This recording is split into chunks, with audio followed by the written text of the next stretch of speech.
Ma'am, the house closed yesterday. Those 6 words hit me harder than any diagnosis I'd heard all week. I stood on the sidewalk with my hospital discharge papers folded in my coat pocket, my wrist still wearing that plastic band with my name on it like proof I existed. Evelyn Parker, 76 years old. White hair parted down the middle because I never learned how to fuss with it. Even when life demanded I look put together.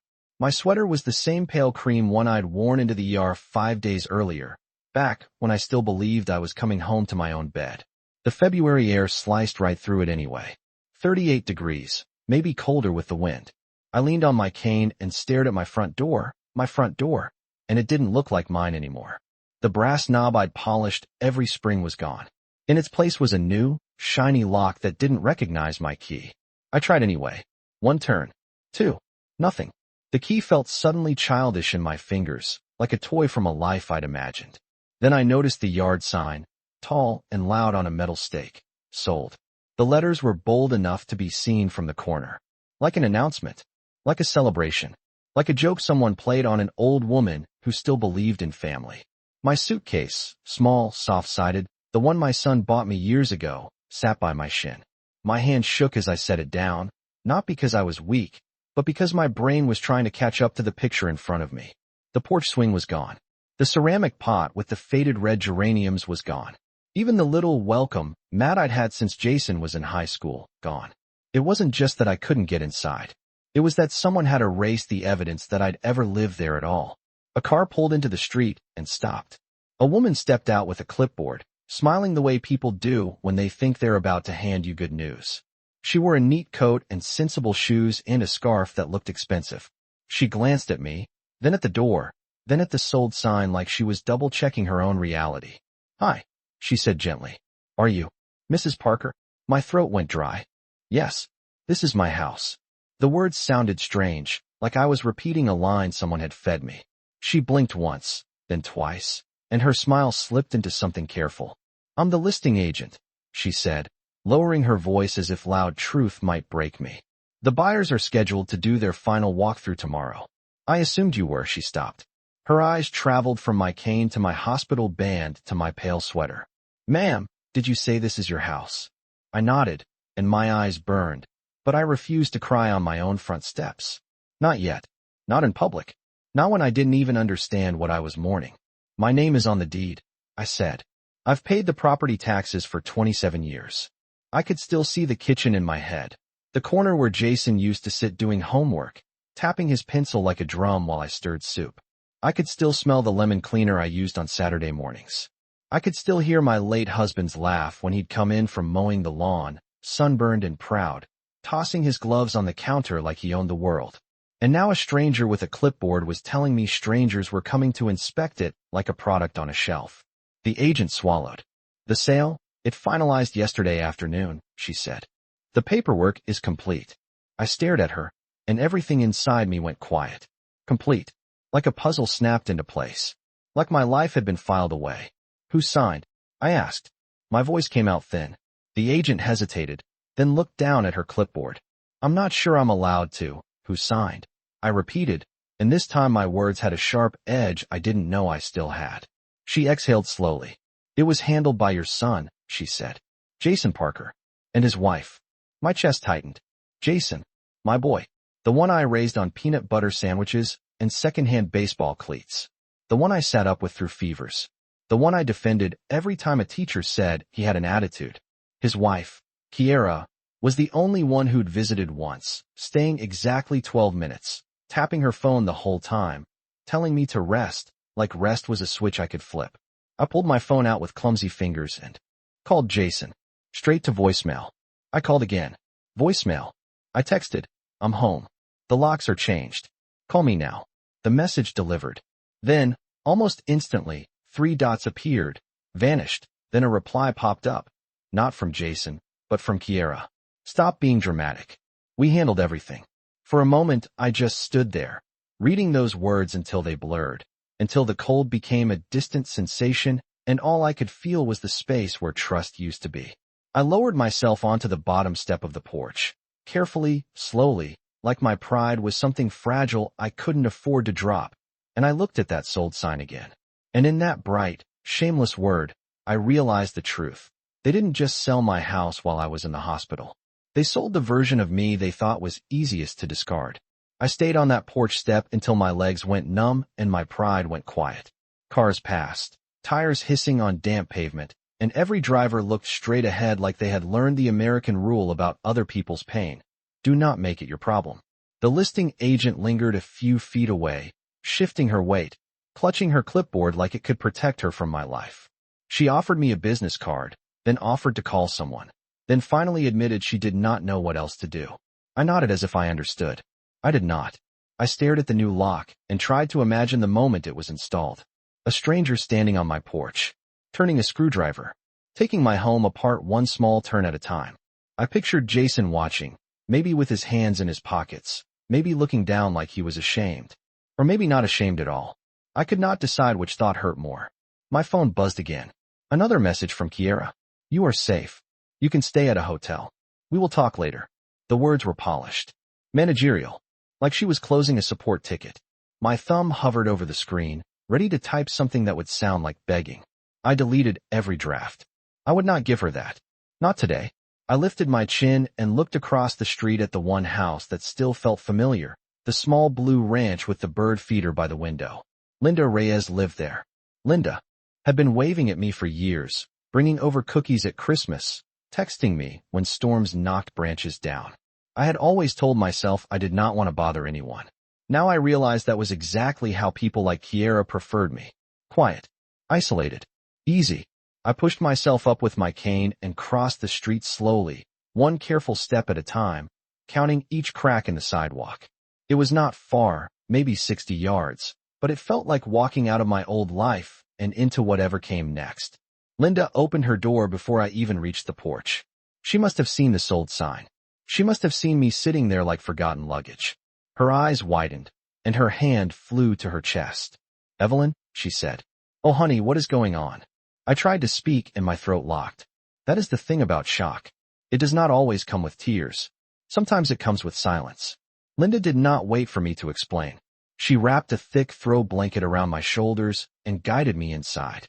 Warm air hit my face, smelling like coffee and laundry detergent, and my body reacted like a plant finally getting water. I sat on her couch, blanket tucked under my chin, hands trembling around a mug she pressed into my palms. The coffee was too hot at first. Then it was the only thing anchoring me to the present. Linda sat beside me, close but not crowding, her voice soft. Did you have a fight with Jason? She asked. I swallowed. I got out of the hospital, I said slowly, tasting each word as if it might cut me on the way out. And my locks are changed. They sold my house. Linda's mouth fell open. For a long moment, she just stared, like her brain refused to accept the sentence. Then her expression hardened into something I had never seen on her gentle face. That is not right, she said. That cannot be right. I gave a small laugh that sounded wrong in my ears. It is right enough to have a sold sign, I said. Linda reached for her phone. I am calling Jason, she said. I shook my head. He will not answer. I told her, and I hated how certain I was. She called anyway. Straight to voicemail. She called again. Voicemail. Linda set the phone down with a sharp motion, like she wanted to throw it, but was too polite. Okay, she said, taking a breath. Then we do this the grown-up way. She asked me if I had my purse. I did. Thank God. My wallet was there. My driver's license. My social security card that I never carried until the hospital insisted. My house key, now a useless little piece of metal. Linda asked if I had any paperwork from the hospital. I pulled out the discharge packet, edges crumpled. She flipped through it while I watched her face. I did not know what I was looking for, but I felt like something was hiding in plain sight. A date. A signature. A timestamp.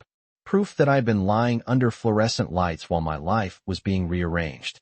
Linda pointed to a page where I had signed for discharge instructions. This is your signature, she said. Your real one. I looked at it. The E had a certain loop. The Y had a long tail. My hand remembered the motion even if my heart did not want to. Then I pictured the deed signature the agent mentioned, the one she said was mine.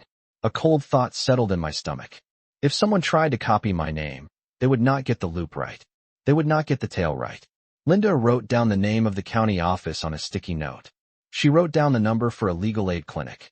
She told me I could stay in her guest room tonight, No arguments, no excuses. I wanted to refuse out of habit, out of pride. But pride had already cost me too much. I nodded and held my coffee tighter. Outside, the sky turned the color of steel. Across the street, my house sat dark and silent, wearing that sold sign like a grin.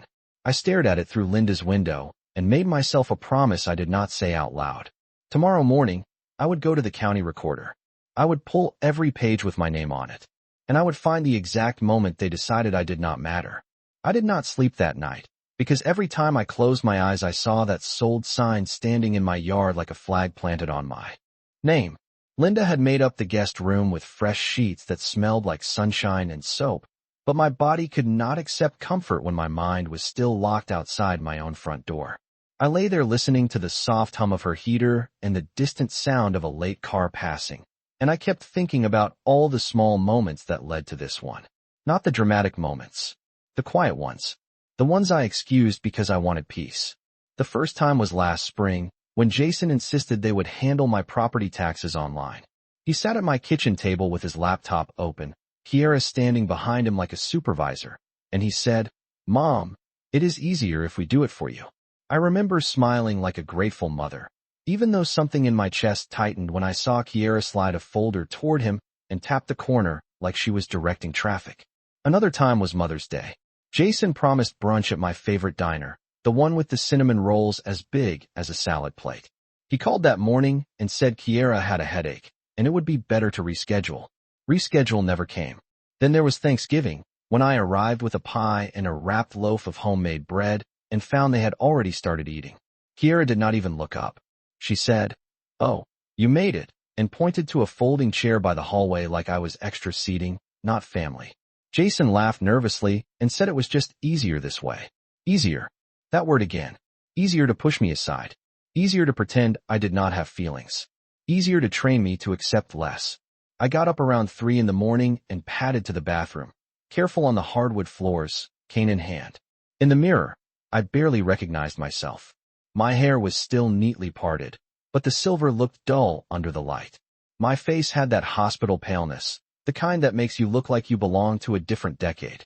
I stared at my own eyes and realized how tired I was of being reasonable, how tired I was of swallowing hurt so other people could keep smiling at dinner. I went back to bed and made myself a simple promise. Tomorrow I would stop guessing. I would start collecting facts. At 6:30, Linda knocked softly and came in with a mug of tea and a plate of toast. She did not ask if I slept. She could see the answer in my face. She sat on the edge of the chair and said, "I called my cousin last night. He is a paralegal. He said the county recorder will have the deed history, and you can request copies." I nodded, grateful and embarrassed at the same time. I had spent years telling myself I did not need help. Now I needed it like air.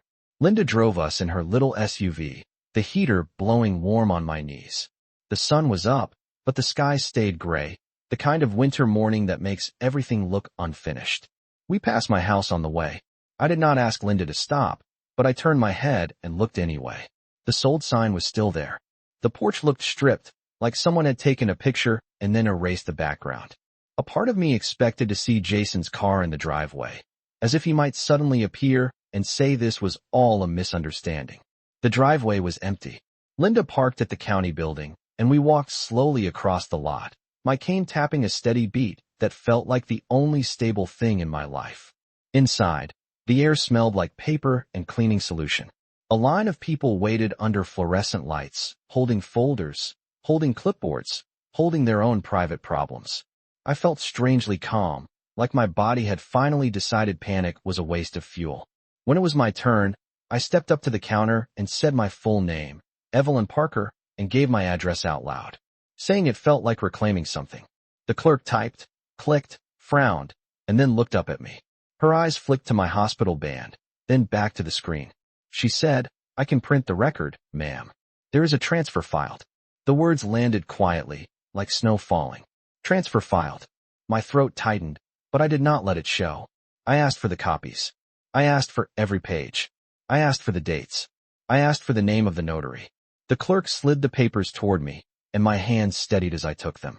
I did not even look at the first line yet, because I knew once I did, there would be no going back to denial. Linda leaned close and whispered, You are doing great. I stared at the stack, felt the weight of it, and thought. They thought I would come home tired and confused and quietly accept whatever they did. They forgot I raised the man who tried to outsmart me.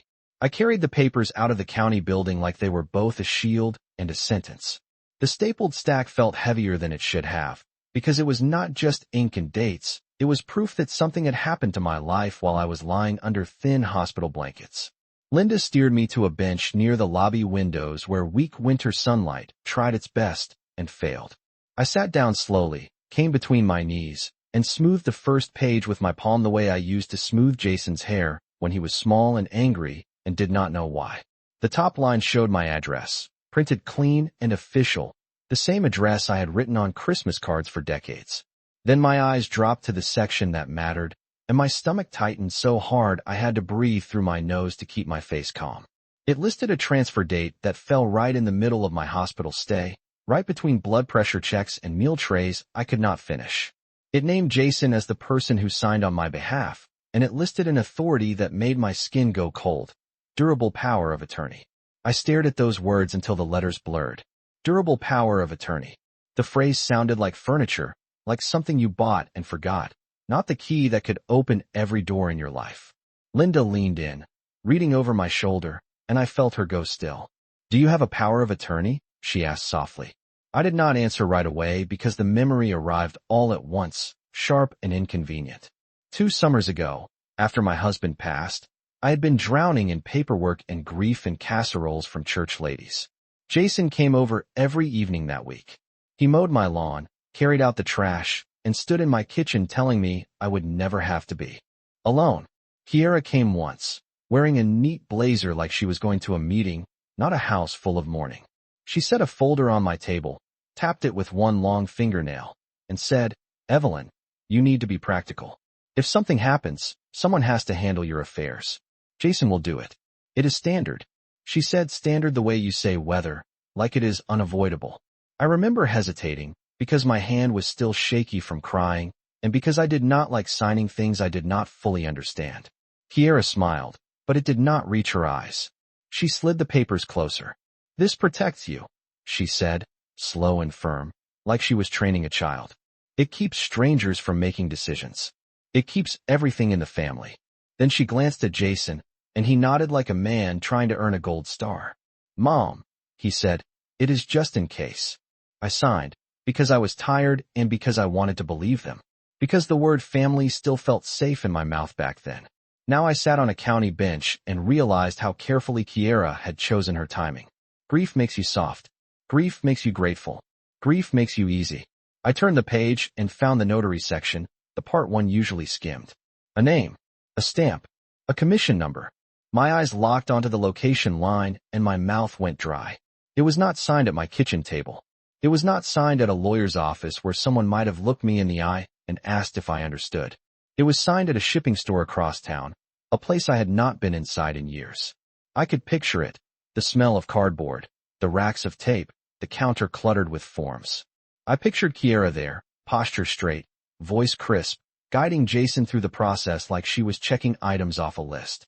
I heard her in my head, not yelling, never yelling, because Kiera did not need to raise her voice to control a room.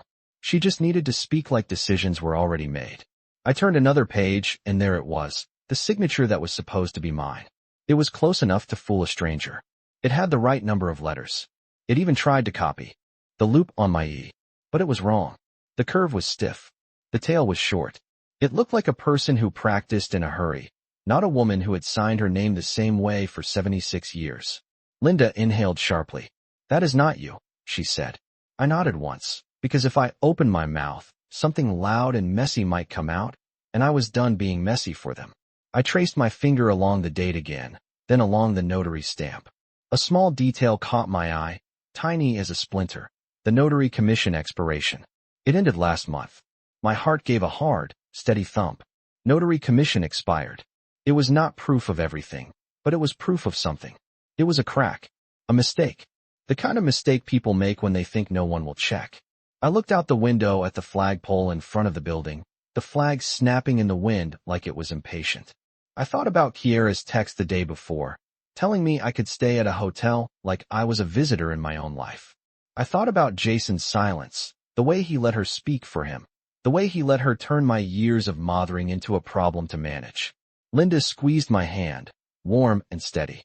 "We're going to find someone who knows this system," she said. I nodded again, slow and certain. Because in that moment, with cold paper in my lap and an expired stamp staring back at me, I understood something simple and ugly. They did not just sell my house. They used my trust as the pen. I asked Linda to stop at a small cafe on the way back, not because I was hungry, but because I needed a table and a steady surface to spread out my life like a map. The cup of coffee sat between us, untouched, while I traced the lines on the county papers with my fingertip as if I could rub the truth into something softer. Durable power of attorney. Transfer filed. Notary commission expired. Each phrase sounded official enough to make me feel small, and yet personal enough to make my skin prickle with humiliation. I kept thinking about Jason at 8 years old, standing on a chair beside me in my real kitchen, wearing an apron that was too big, insisting he could stir the pancake batter without spilling. I remembered him at 15, coming home with his first heartbreak, sitting at the end of the couch while I pretended not to notice his watery eyes until he finally leaned his head on my shoulder. I remembered how he used to say, "I have got you, Mom," like it was a promise carved into his bones. Somewhere between then and now, that promise had been edited into something colder. Something like, "We handled it." Linda watched me quietly, then asked if I wanted to go to Jason's house. The words made my stomach flip, but I nodded anyway because a part of me still believed that if I looked my son in the eye, something human would wake up in him. We drove 12 miles to a newer neighborhood with matching mailboxes and trimmed lawns, the kind of place where everything looks cared for from the street. Linda parked at the curb, and I sat in the passenger seat for a moment, staring at Jason's front window. I could see a lamp glowing inside. Warm. Normal. As if nothing in the world had changed. As if my name had not been scraped off a deed while I lay in a hospital bed. I got out slowly, cane in hand, and walked up the path that felt too smooth under my shoes. I rang the bell. I heard footsteps. Then the door opened just enough to reveal Kiera's face, framed by her tight braids and a calm expression that looked practiced. She took one glance at me and did not even pretend surprise. "Evelyn," she said, like my name was an agenda item. "This is not a good time. I just need to talk to my son," I said. My voice sounded steadier than I felt. Face to face. Kiera's eyes flicked past me to Linda, standing a few feet behind, and something hard settled in her gaze. "Jason is resting," she said. "He has been under a lot of stress." Stress. As if I was the storm instead of the person standing in it. I tightened my grip on my cane. "I was in the hospital," I said quietly. "And I came home to a sold sign." Kiera did not blink. "You are safe?" she replied, the same words as her text, as if safety was the only measure that mattered. "You do not need that house." I felt my cheeks heat, not with anger, but with the sting of being reduced to a problem. "That house is where I raised him," I said. "That house is where my husband lived. It is not a thing you get to reassign." Kiera's mouth lifted into the smallest smile, polite and sharp. "Evelyn," she said, "please do not make this harder." And then, without raising her voice, without slamming anything, she closed the door. The click of the latch was quiet, but it landed in my chest like a final decision. I stood there for a second too long, staring at the painted wood, waiting for it to reopen. It did not. When I turned back toward Linda, I hated the look in her eyes. Not pity. Something worse. Recognition. As if she had seen this story before and knew how it usually ended when the older person stays gentle. Linda guided me back to the car, and I sat with my hands folded in my lap like a child being driven away from a place she was not welcome. My phone buzzed as we pulled away. A call. Jason. For a split second my heart lifted, stupid and hopeful. I answered. "Jason," I said, and my voice cracked on his name. There was a pause, and then his voice came through, flat and careful, like he was reading from a script he did not write. "Mom," he said, "why are you over here? Not, are you okay? Not, what happened? Just why?" As if my presence was an inconvenience. I swallowed. "Because I cannot get into my home," I said. "Because someone filed papers in my name while I was in the hospital." Another pause. I heard a faint sound in the background, like a television, and then Kiera's voice murmuring close to him. too soft to catch the words, but clear enough to know she was there. Jason exhaled. We did what we had to do, he said. The bills were stacking up. The house was too much for you. We are trying to help. Help. I closed my eyes and pictured him as a little boy again, running into my arms after school, smelling like crayons and sunshine. I did not ask you to sell it, I said. I did not give permission. You did, he replied quickly, and the speed of it made my stomach drop. You signed the power of attorney, remember? It is legal. Kiera said it is legal. The way he said her name sounded like a shield. Like if he hid behind her, he would not have to look at what he was doing. I opened my eyes and stared out the window at the passing houses, all of them whole, all of them belonging to someone who could still unlock their own door. Jason, I said softly, when did you stop calling me mom and start talking to me like I am a file? He did not answer that.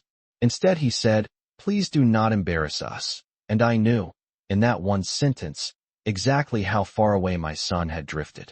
I held the phone to my ear a second longer, listening to his silence, and then I spoke the only truth I could trust. I am not trying to embarrass you, I said. I am trying to survive what you did. After I hung up, the inside of the car felt too quiet, like even the air was waiting to see if I would break. Linda did not rush to fill the silence. She kept her hands steady on the steering wheel, eyes forward, giving me the dignity of my own thoughts. Outside, the neighborhood slid past in neat rows, porch lights blinking on in the early afternoon like everyone was settling into ordinary life. I wondered how many mothers were sitting at kitchen tables planning dinner, while I was sitting in a stranger's passenger seat trying to understand how my own son could call me an embarrassment. My phone buzzed again before we reached Linda's driveway. A text from Kiera. We will not discuss this in public. If you keep causing scenes, we will have to take steps. The words were clean and threatening without sounding like a threat. That was her style. She did not need to yell. She only needed to sound certain. I stared at the message until my eyes stung. Then I turned the screen off and set the phone face down in my lap like it was something sharp. Linda pulled into her driveway and parked. The engine clicked as it cooled, and the sound reminded me of my old kitchen clock, the one that used to tick. While Jason did homework at my table, I followed Linda inside, and the warmth hit me again, gentle and unfair. Her house smelled like cinnamon and dish soap. Normal. Safe. I sat at her kitchen table, laid the county papers out in a careful row, and smoothed each page with my palms. I had always been the kind of woman who kept receipts in envelopes and instructions in drawers. I did not like chaos. That habit, the one my family teased me about, suddenly felt like a lifeline. Linda slid a yellow legal pad toward me and a pen that wrote smoothly. Let us list what you know, she said. Dates, names, places. I wrote the hospital admission date. I wrote the discharge date. I wrote the transfer date printed on the papers, the one that landed in the middle like an insult. I wrote the notary name and the store location. Then I wrote 2 more names, because something in me had shifted. Diane Holloway, the attorney Linda's cousin recommended. Mark Ellison, the manager at my bank branch who used to send me holiday cards. I had not spoken to him in years, but I remembered his face. I remembered he looked people in the eye. I needed that. Linda asked if I had any mail being held or forwarded. The question made my stomach twist. I had not seen my mail in days. I had been in a hospital bed, then on the porch, then in Linda's guest room. I stood up and walked to her front window. Across the street, my house sat still. The mailbox stood there like a silent witness. I could not tell from here if it was empty, but I could picture Kiera opening it with quick hands, deciding what I was allowed to know. I returned to the table and opened my purse. I found a small folder I always carried, the one my late husband teased me about, filled with insurance cards, a spare checkbook, and copies of important numbers. I flipped it open with fingers that were finally steady. I dialed my bank. The automated voice asked me to say why I was calling. I said, fraud, and the word surprised me with how easy it was to speak. After a wait that felt like an hour but was probably 6 minutes, a representative came on the line. I gave my name. I answered security questions. I asked if there were any recent changes to my accounts, any new authorized users, any address updates. The representative paused, then said there had been an address change request submitted last week. My heart tightened. To what address? I asked. The representative read it. It was Jason's address. I felt heat rise behind my eyes, but my voice stayed calm. Was that request made in person? I asked. The representative said it was made online. Was it confirmed with me by telephone? I asked. The representative said it was confirmed through an email address on file. I almost laughed. I did not even know which email address they had on file, because I used the same one for years and rarely checked it, the way older people do when life is simple. When the representative asked if I recognized the change, I said, no, I did not authorize it. My pen moved across the legal pad, writing every detail. Date, time, confirmation method, reference number. Linda watched me like she was watching a fire being contained. The representative offered to place a note on my account and asked if I could come into a branch with identification. I will be there in the morning, I said. After I ended the call, I sat very still and listened to my own breathing. It sounded different. It sounded like someone who had stopped pleading. Linda reached across the table and squeezed my hand. You are not alone, she said. I looked down at the neat row of papers, the notes, the names, the reference number I had just written. Across the street, the sold sign stood in my yard like a dare. I stared at it through the glass and thought of Kiera's message about taking steps. Fine. Let her take steps. I was going to start taking mine. I did not cry that night, not because I did not want to, but because something inside me had gone still and sharp, like a needle threading its way through fabric. I sat at Linda's kitchen table long after she went to bed, the house quiet except for the refrigerator hum and the occasional creak of settling wood. The county papers were spread in front of me in neat rows, and beside them was my hospital discharge packet, my driver's license, and a yellow legal pad, filled with names, dates, and a bank reference number. I kept my hands busy on purpose. Busy hands left less room for panic. Across the street, my house sat dark, and that sold sign glowed under the streetlight like it was proud of itself. I stared at it and realized how much of my life I had spent trying to be easy for other people. Easy mother, easy widow, easy older woman who smiled and said it is fine when it was not fine. That version of me could not unlock a door. That version of me could not outthink someone who treated family like a transaction. I stood up, walked to the sink, rinsed my coffee mug, and dried it carefully as if I still owned my routines. Then I went back to the table and opened my purse again, searching for the one thing I wished I had never signed. I did not have the power of attorney papers with me. Of course I did not. Kiera would have made sure of that. But I remembered the folder, the one she slid across my kitchen table with her fingernail tap, the one she called standard. Standard does not mean safe. Standard does not mean right. It only means common. I picked up my phone, turned it over, and looked at the screen like it was a tool instead of a lifeline to people who did not answer. I called the hospital. The automated menu asked me to say what I needed. I said, medical records, and waited through the music that always sounds too cheerful for sick places. When a woman finally came on the line, I gave my name and date of birth, then asked a simple question. Can you tell me the exact date and time I was admitted? I said. And the exact date and time I was discharged? She confirmed both and offered to send a records request form. I asked for it. Then I asked something that made my throat tighten. During my stay, was I listed as unable to make decisions for myself at any point? There was a pause while she checked. No, ma'am, she said. Your chart does not indicate incapacity. Incapacity. Another word that sounded like a label someone could slap on you, and then do whatever they wanted. I wrote it down anyway, along with the name of the person I spoke to and the time of the call. Then I called the county office again and asked what I needed to request certified copies. The clerk explained the fee per page.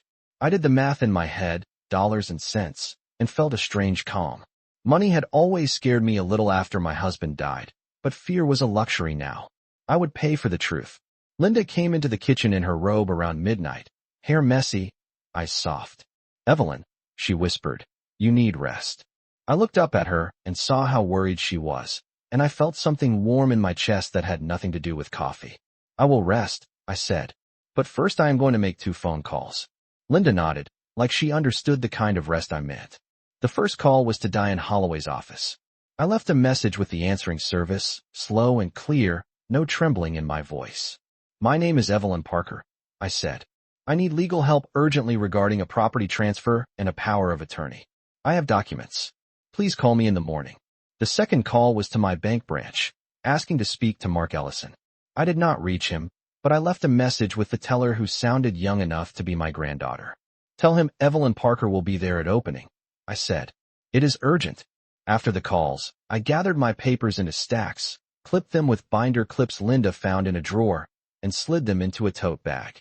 I wrote a checklist on the legal pad: certified copies, bank verification, email access, attorney meeting, freeze changes, confirm notary commission. Each item felt like a stair-step. I did not need to see the top yet. I only needed to keep climbing. Before I went to bed, I stood at the window one more time and looked at my house across the street. I pictured Kiera inside my kitchen, opening drawers, deciding what stayed and what disappeared. I pictured Jason standing behind her, quiet, letting it happen because it was easier. I felt the old instinct rise, the one that wanted to call him again and beg him to remember who I was. I let that instinct pass like a wave. Then I whispered to the glass, so low even I could barely hear it. They think I am confused. They are going to learn I am organized. The next morning, Linda drove me to the bank right at opening, and the glass doors had barely unlocked before I stepped inside like I had an appointment with my own future. The lobby smelled like carpet cleaner and printer toner, and I could hear the soft beep of machines waking up. A young teller smiled and asked how she could help, but I did not come here for smiles. I need to speak with Mark Ellison, I said, my voice calm and clear. He knows me. The teller's eyes flicked to my hospital band, then to the tote bag clutched against my side. She hesitated, then picked up the phone and made a quick call. A minute later, Mark appeared from a hallway wearing a navy blazer and a concerned expression that shifted into recognition the moment he saw me. "Mrs. Parker," he said, stepping closer. "Evelyn, what is going on?" I did not sit until he led us to a small office with a door that closed. Privacy mattered now. I set my tote bag on the chair and pulled out my legal pad, my driver's license, and the bank reference number I had written the day before. Mark listened without interrupting as I explained the address change, the property transfer, and the power of attorney I had signed during grief. When I mentioned the email confirmation, his eyebrows lifted slightly. "Do you have access to that email account?" he asked. I swallowed. "I do," I said, "but I do not trust what I will find." Mark nodded like he understood the difference between access and control. He typed quickly, his screen reflected faintly in his glasses. "There was a profile update," he said, "and there were attempts to add an authorized user." My fingers tightened around my cane. "Did it go through?" I asked. "It did not," Mark said, and I felt air return to my lungs. "But there were transfers scheduled. Not completed. Scheduled." The word scheduled made my stomach drop anyway. Scheduled meant planned. It meant someone thought they had time. "Freeze it," I said. "Not please. Not can you. Just freeze it." Mark nodded, clicked, and slid a form toward me. "We can add additional verification," he said, "and we can flag the account for in-person confirmation only." I signed, slowly, deliberately, my real signature with its long tail on the Y, and I watched Mark's eyes flick to it like he was memorizing it for later. "I want to know who logged in," I said. "Where it came from." Mark hesitated, careful with policy, then said, "We can open an investigation, and I can print the activity log that we are allowed to share." He printed pages and handed them to me. Lines of dates, times, and partial information. I did not understand every code, but I understood the pattern: multiple logins at odd hours, a new device, a location that was not my home. My hand stayed steady because the shock had already happened. This was just confirmation. When we left the bank, Linda glanced at me like she expected me to crumble under the weight of what we had just learned. Instead, I felt strangely focused, like someone had finally turned on a light in a room I had been feeling my way through for years. Next, we drove back to the county recorder. I paid for certified copies, dollar amounts that would have made me wince last month, and I did not even blink. I asked the clerk for the full chain of title, every filing connected to my property, and she printed until the stack looked like a small book. I found the notary stamp again and wrote the commission number on my legal pad. Then I asked where I could verify whether that commission was active. The clerk pointed me to a state website and a phone number. I wrote it down. Linda and I sat in the car afterward, and I made the call with my hands resting on my lap, voice polite, words precise. The woman on the other end confirmed what my eyes had already seen. The notary commission had expired. Expired. A simple word, but it tasted like leverage. Back at Linda's house, I opened my laptop for the first time in months, the one I used mostly for recipes and church newsletters. My fingers hovered over the keyboard as I typed my email address. I entered the password I had used for years, and it did not work. I tried again. Still no. My throat tightened. I clicked forgot password, and the recovery options popped up. The phone number listed was not mine. The backup email listed was not mine. I stared at the screen until it went soft around the edges. Kiera had not just moved my mail. She had moved my identity. Linda placed a hand on my shoulder. "We can fix this," she said. I nodded, but I also knew something else now. This was not a misunderstanding. This was not a family argument that could be solved with a hug and an apology. This was a system, a slow takeover. And the only reason it worked was because I had spent years being polite. I closed the laptop, wrote one more line on my legal pad, and underlined it twice, "Attorney today." Then I looked at Linda and said the quiet sentence that changed everything. "I am done asking for permission to exist." I met Diane Holloway that afternoon in a small office that smelled like paper, lemon cleaner, and quiet authority. Her hair was pulled back. Her glasses sat low on her nose. And when she shook my hand, she did not squeeze like she was trying to comfort me. She squeezed like she was acknowledging me. Linda sat beside me with my tote bag on her lap, and I laid my stacks on Diane's desk one by one, like I was setting down evidence from a life I did not recognize. Diane did not rush me. She read slowly. She asked short questions. When she saw the transfer date inside my hospital stay, her jaw tightened. When she saw the notary's stamp and the expired commission, her eyes sharpened like she had been waiting for that kind of mistake. When I told her my email recovery options had been changed, she did not gasp or pity me. She simply wrote it down and said, "That tells me this was planned." The word planned did something strange to me. It hurt, but it also cleared the fog. Plan meant I was not crazy. Plan meant my instincts were not weakness. Plan meant someone had decided I was disposable and then acted like it was normal. Diane folded her hands and looked at me. "Evelyn, you do not need to confront them emotionally," she said. "You need to slow everything down legally." I stared at her desk lamp, at the warm circle of light on the wood, and I thought about how fast my life had been. Moved while I was lying under fluorescent lights. "The agent said there is a walkthrough tomorrow," I said. "They think the buyers are coming." Diane nodded. "Then we act today," she said. She explained that we could notify the title and escrow company that there were serious disputes about authority and signatures, and that the transaction needed to be paused. She said the words with a calm that made my heart stop racing. Pause. I like that word. Pause felt like taking my hands back from someone else's steering wheel. Diane asked me what I wanted most, and for a moment I almost answered like an old mother. I want my son to love me again. But love was not something you could file with the county. Love was not something you could certify and stamp. So I said the truth I could measure. "I want my home back," I said. "And I want my name back." Diane nodded once. "Then we focus," she said. "And we document." She made copies of everything.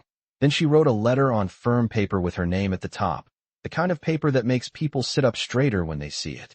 She had me sign an authorization so she could speak on my behalf.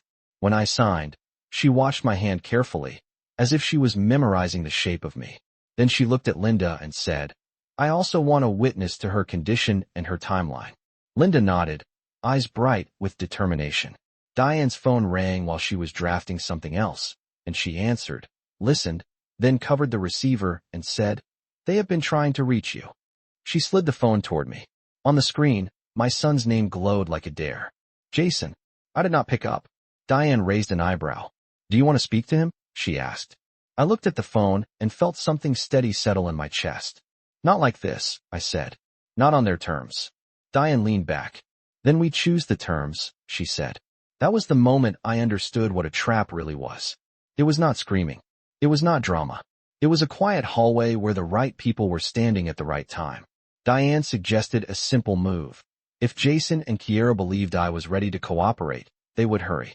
To finish whatever they started. People who think they are winning get careless. I swallowed, then nodded. "I can do cooperative," I said. "I did it for years." Diane smiled, small and knowing. She opened a blank email on her computer and said, "We will not write from your compromised account. We will write from mine, and we will keep it polite." Then she handed me my phone. "Send a text," she said. "Short, calm, something they cannot resist." My fingers hovered, and I pictured Kiera's face at the door, the click of the latch, the way she said, "Do not make this harder," like I was the one causing harm. I typed slowly so my voice would stay out of it. "Jason, I do not want conflict. I will sign whatever is needed to make this simple. Let us meet tomorrow at 12 o'clock at Markham Title and Escrow to finish the paperwork. I stared at the message for one breath, then sent it. The reply came so fast it felt like she had been waiting with her phone in her hand. It was Kiera. Good. Be on time. Bring your identification. Do not bring anyone. I read that last line twice. Do not bring anyone. Like she could still give me rules. Diane leaned in, read it, and gave a quiet laugh with no humor in it. They are confident, she said. Good. She took my phone, handed it back, and said, You will not go alone. She made an appointment with the escrow office for that exact time, confirming in writing that my attorney would be present. She also scheduled a notary they trusted, the kind who verifies everything twice. When we left Diane's office, the winter wind hit my face again, sharp and honest, and I felt something I had not felt since I stepped onto my porch and saw that sold sign. I felt prepared. Across the street from Linda's house, my home still sat dark and claimed by someone else's plans, but now I had my own. Tomorrow, at 12 o'clock, they would show up expecting me to fold. Instead, they were walking into a room where my name would finally be treated like it mattered. At 11:45 the next morning, I stood outside Markham Title and Escrow with my cane in one hand and a plain manila folder in the other, the kind you could buy for 50 cents at any office supply store. I wore my pale sweater again because it made me look harmless, and because I had learned that people reveal more when they think you are too soft to fight back. Linda waited a few steps behind me, not hovering, just present, like a lighthouse you only notice when you need it. Diane arrived right on time in a charcoal coat, calm as winter. She nodded at me once, and that nod felt like armor. Inside, the lobby was warm and quiet, with framed photos of smiling couples holding keys, as if every transfer was a celebration instead of a gamble. A receptionist asked my name, and when I said Evelyn Parker, I watched her fingers pause over the keyboard like my name carried weight. Diane spoke for us, polite and direct, and we were led to a small conference room with a long table, a box of tissues, and a pitcher of water that looked untouched. At 11:58, the door opened, and Jason walked in first. He looked tired, but not the kind of tired that comes from worry about your mother. He looked like a man who had been told to manage a situation and was annoyed it was not staying managed. Kiera followed close behind, posture straight, hair braided tight, eyes scanning the room like she was counting exits. She stopped when she saw Diane. Then she stopped again when she saw Linda. Her smile appeared, sharp and quick, and vanished. What is this? She asked, voice smooth as glass. I said do not bring anyone. I did not answer her. I looked at my son. Jason, I said softly, and the sound of his name in that room felt like a test. He glanced at Diane's briefcase, then at my folder, then back at me. Mom, we are here to finish, he said. Let us not complicate it. Complicate it. Like my home was an errand. Diane set her hand on the table, calm and steady. Evelyn is not here to complicate anything, she said. She is here to clarify. A man in a suit entered next, carrying documents, followed by a notary with a small stamp kit. The escrow officer introduced himself and asked everyone to sign in. Kiera tried to take the pen first. Diane did not stop her. Diane let her. That was part of the lesson, I realized. Let people show you who they are when they think the room belongs to them. Kiera signed with confidence. Jason signed with a quick, nervous motion. Then the pen reached me. I held it for a moment and felt the silence gather. The notary watched my hands, waiting for the tremble she expected. I did not give it to her. I set the pen down without writing. Kiera's eyes narrowed. Evelyn, she said, still using my first name like she owned it. You said you would sign. I nodded once. I did, I said. And then I read what was filed. Jason's face tightened. Mom, this is legal, he said quickly. You signed the power of attorney. You know that. Diane slid a single page from my manila folder onto the table, turning it so everyone could see. It was a copy of the county record with the notary commission expiration circled in red. This filing relies on a notarial act performed under an expired commission, Diane said. Her voice was calm, but every word landed hard. That creates serious questions about validity. Kiera's smile flickered. That is not relevant, she said. It is a technicality. Diane did not blink. Technicalities are the law, she replied. Then Diane slid another document forward. The bank activity log Mark had printed, with dates and device changes highlighted. There were unauthorized account changes and attempted transfers, Diane said. The bank has flagged the account and opened an investigation. Jason's eyes darted to Kiera for half a second, quick as a child checking if a parent is watching. That tiny movement told me more than any speech could. I felt something in my chest loosen. He was not leading this. He was following. The escrow officer cleared his throat, suddenly careful. "Mrs. Parker," he said to me, "are you disputing this transaction?" I looked at him, then at the papers, then at my son. I wanted to ask Jason why. I wanted to ask him when he decided I was a burden instead of his mother. But I did not give my feelings to a room full of strangers. I gave them facts. I was in the hospital on the date this transfer was filed, I said. I did not appear before a notary at a shipping store across town. And the signature used does not match my current signature. The notary leaned forward slightly. "Ma'am," she said, "can you provide identification and sign a sample for comparison?" I handed over my driver's license. I signed on the notary's pad, slow and deliberate. My E looped the way it always had. My whitetail stretched long like a quiet insistence. The notary's eyes moved from my signature to the copy on the county record, and her expression changed from neutral to alert. Kiera's posture stiffened. "This is ridiculous," she said, a little louder now. "She is confused. She is emotional." Diane's voice stayed even. "Evelyn is neither confused nor alone," she said. Then she looked at the escrow officer. "At minimum, this closing must be paused. Any attempt to proceed after notice of dispute could expose parties to liability." The word liability landed like a door slamming. The escrow officer nodded slowly. "We will pause," he said. Jason's face drained of color. "What are you doing?" he whispered, not to Diane, not to the officer, but to me, like I was breaking a rule he thought still applied. I met his eyes. My voice came out quiet, and it did not shake. "I am taking my name back," I said, and for the first time in a long time, my son looked at me like he did not know who I was anymore.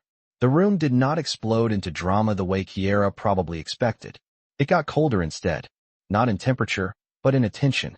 The escrow officer gathered the papers into a neat stack, like he was cleaning up a mess he did not want to own. The notary capped her pen and slid my driver's license back to me with a careful respect that made my throat tighten.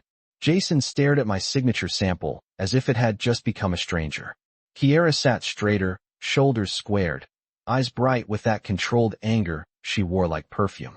"This is harassment," she said, and her voice stayed smooth, but the words came faster.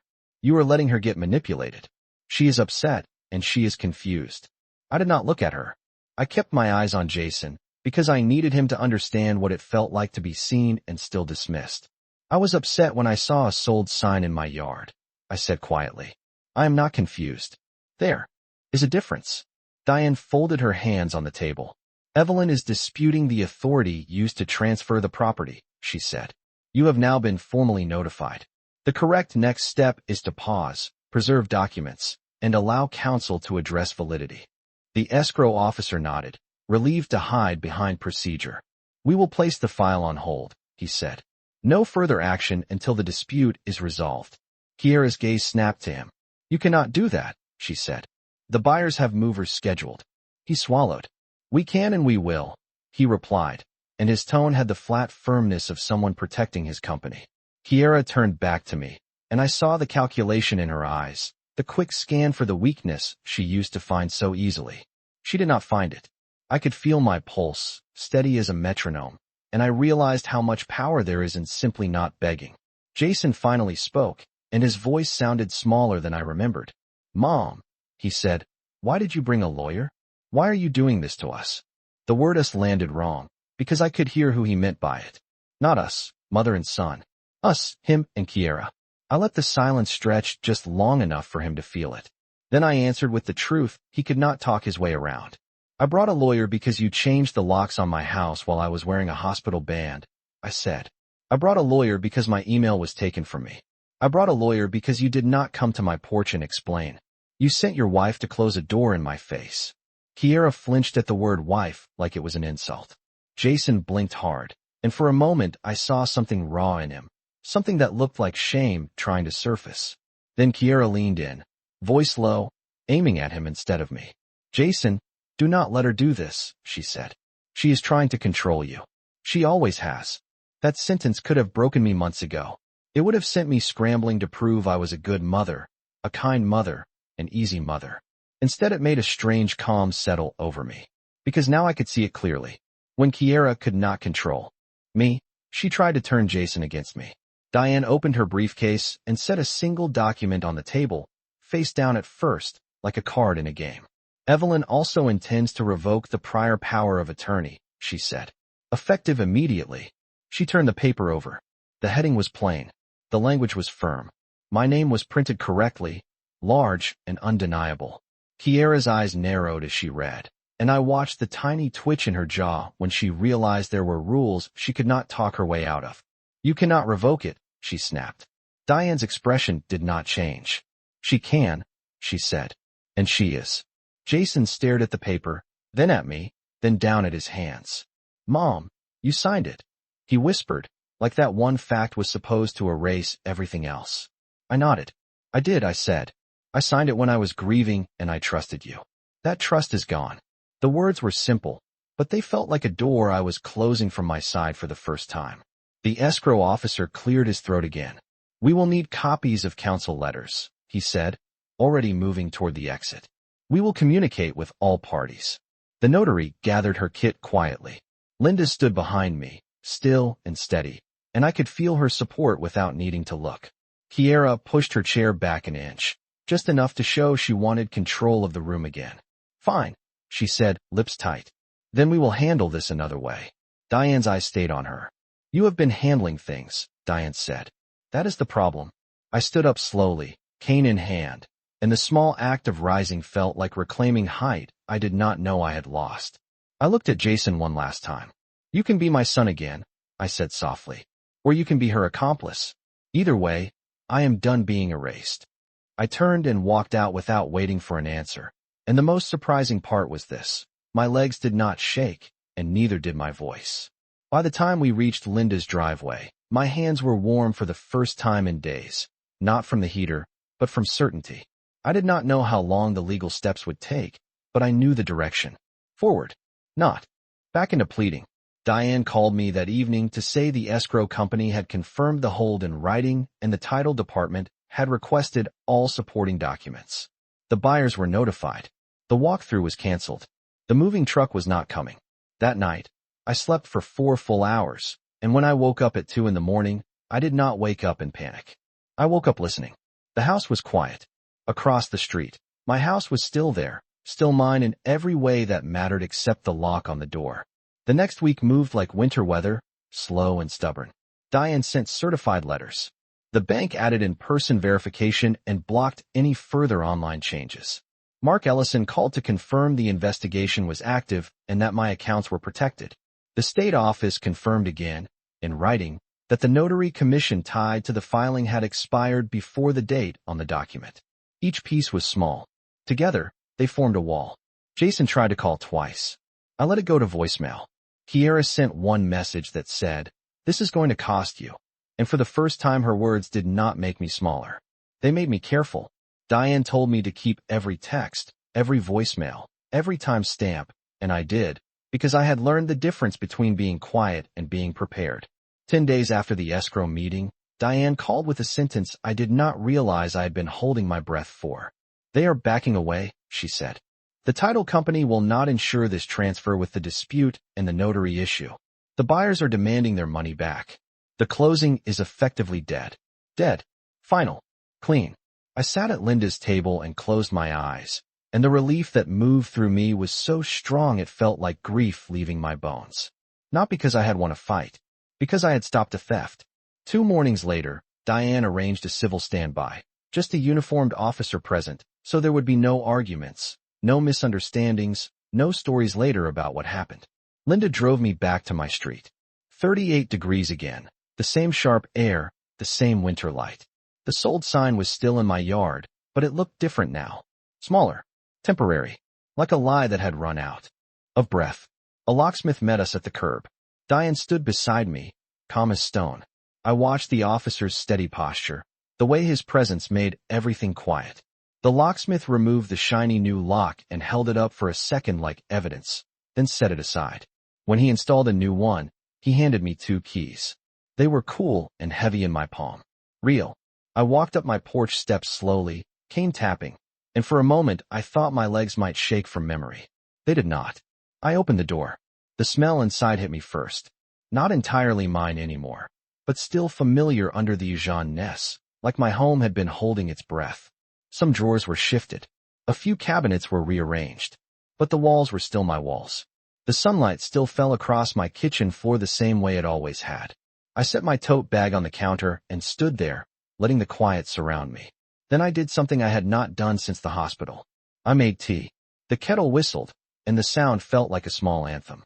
I carried my mug to the living room and sat in my own chair. The one Kiera would have donated without blinking. The one Jason used to jump into when he was little, pretending he was king of the house. I looked at the family photos on the mantle and did not reach for them with desperation. I simply looked. Jason at 10, missing a front tooth. Jason at 25, proud in his first suit. Jason on his wedding day, smiling too wide. Kiera beside him with that same controlled confidence. I did not tear the photo down. I did not punish the past. I just understood it. That afternoon, Jason finally came alone. He did not knock like he owned the place. He knocked like someone asking to be let into a life he almost destroyed. When I opened the door, his eyes went straight to the new lock, then to my face. He swallowed hard. "Mom," he said, voice rough, "I messed up." I did not rush to rescue him from discomfort. I let him feel it. "You did," I said. He tried to explain, words tumbling, money stress, pressure. Kiera said it was standard. Kiera said it was legal. Kiera said you would not. Notice, when he said that last part, his face twisted like he had bitten something bitter. I looked at him and spoke the truth I had avoided for years. "I noticed every time you chose easy over right," I said. "I noticed every time you let someone talk for you. I noticed every time you treated me like a burden you could manage instead of a mother you could honor." His eyes filled, and for a moment I saw my son again, not the man hiding behind his wife, but the boy who used to lean his head on my shoulder. He whispered, "I am sorry." I nodded once. "Sorry is a start," I said. "But sorry does not get the keys." I held up my new key ring, and the metal flashed in the light. "This house stays in my name," I said. "My accounts stay in my control. My life stays in my hands. If you want to be part of it, you come as Jason, not as someone's messenger." He nodded, slow, ashamed, listening. When he left, I did not collapse. I did not chase him. I did not beg him to stay. I closed my door and rested my palm on the wood for a long moment, feeling the boundary I had finally built. Then I went back to my chair, sipped my tea, and looked out the window at the yard where that sold sign had stood like a verdict. The sign was gone now. The grass beneath it was pressed down, but it would rise again. So would I?